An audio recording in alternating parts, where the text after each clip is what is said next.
Hello guys, no, sa mga nagtatanong na mga kasamahan natin dyan, no, all about dito sa pag-grind kay BLM. So, may nagtatanong sa atin paano ba i-withdraw guys. So, first is create kayo ng account ng Trust Wallet guys, no. So, Trust Wallet yung ginagamit natin dito for withdrawal. So, ayan. So, tap mo lang to, no. Hanapin nyo dito si BLM guys, BNB Smart Chain dapat ha. And then tap mo yung receive. Okay, so Trust Wallet to na account ko, no. So receive, ayan, and then copy mo yung wallet mo dito guys. After mo makopy, okay, double check mo dapat yan lahat guys ha. After mo makopy doon sa Trust Wallet mo na apps guys, balik ka dito sa kay Bloomberg, and then punta ka dito sa, di ba meron kang sa first guys, kung meron kayong balance dito, claim mo lang, no. Claim mo yan. Okay, max mo. Hindi ko na yan siya maklaim kasi kaka-claim ko lang, no. So nasa minimum of $10 dyan yung ma-claim natin. So sa akin tapos na ako ng claim. So punta na tayo dito sa wallet. After mo mag-claim, punta ka sa wallet, and then nandito na yan, nata-transfer na yan dito sa exchange wallet mo. Yan. Okay. Sa mga wala pa nito, no, yung link nito is nasa bio ko lang sa Facebook, Bloomberg guys. So upon sign up is meron kayo matatanggap dito na $10, and then merong mga task na gagawin mo, which is madali lang naman, at saka mabibigyan kayo ng additional na. And then dito guys, punta ka, tapong naglalag ako, tap mo yung wallet, guys. So dito, ito na yung na-transfer or na-claim ko kanina dun sa ating Bloomberg. So tap lang natin yung withdraw guys, tap natin tong BLM guys, and then ayan, then tap natin tong withdraw. So price nito as of now is nasa $1, 1 BLM. So tap natin yung withdraw guys. And then coin, double check ha, coin Bloomberg, transfer network dapat Binance Smart Chain.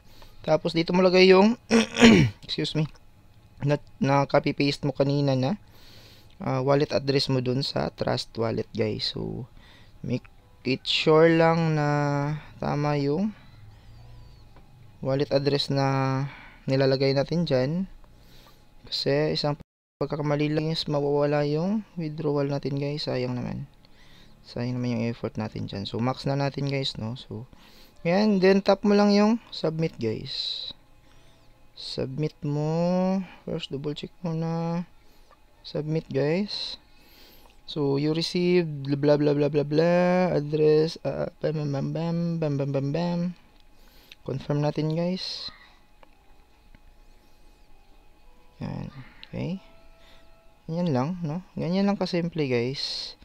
And then for how many minutes, no, double check na natin yan dun sa ating Trust Wallet guys. Okay, so pending pa guys, no. So first withdrawal natin approved last November 21, and yan yung pumasok dun sa Trust Wallet natin. And then now is second withdrawal kasi once a month lang po tayo pwede makapag-withdraw, no. So sa isang buwan, we only have one withdrawal na pwedeng mapaprocess guys. Okay, so ayan, so pending pa siya guys. So maybe later update ko kayo, napasok na yan doon sa ating Trust Wallet guys. Okay, ganun lang kasimple. Trust Wallet, ito yung face nya, pwede siya ma-download dun sa Play Store. So guys, as you can see, hindi pa siya pumasok dito sa ating Trust Wallet. Maybe nasa mga 24 to 48 hours kasi yan yung processing niya, basta sa crypto guys. So sa dulo nitong video is i-attach ko lang, no, yung successful withdrawal natin dito sa BLM guys. Okay, continuous dun sa ating withdrawal na tutorial, no. Ayan, pumasok na nga dito sa ating Trust Wallet yung BLM na ni-withdraw natin. So ayan, palduhan to guys, no? Sa mga wala pa, meron tayong nilagay na referral link. So upon your sign up is meron kayong matatanggap natin dollars, and then meron mga task dito guys, very basic guys, no? So PMA, tuturuan ko kayo. So register lang kayo sa link na pinost natin or nakalagay sa comment section guys, and asahan nyo yung 100 support na bibigay natin sa inyo sa magpapaturo paano magsimula, paano gagawin yung task, paano mag withdraw.